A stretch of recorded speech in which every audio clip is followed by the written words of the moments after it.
Okay guys, tapos na natin tapos na natin kabit yung camshaft. Timing na natin. So natin kabit yung rocker arm. So nakasetting na yung rocker arm ngayon. Yan na.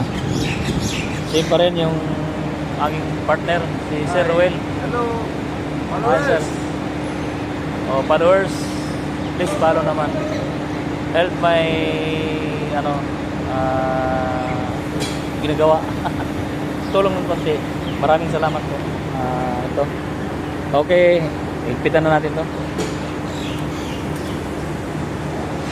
Ayan guys, higpitan na namin para magkabit na natin.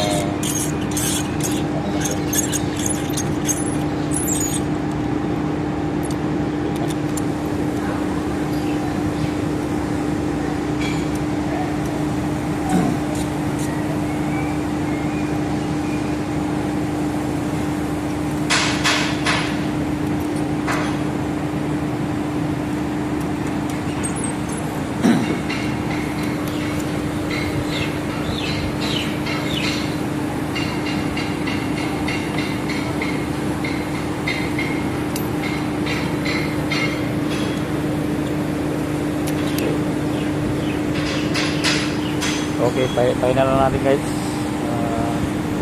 Kapitan natin.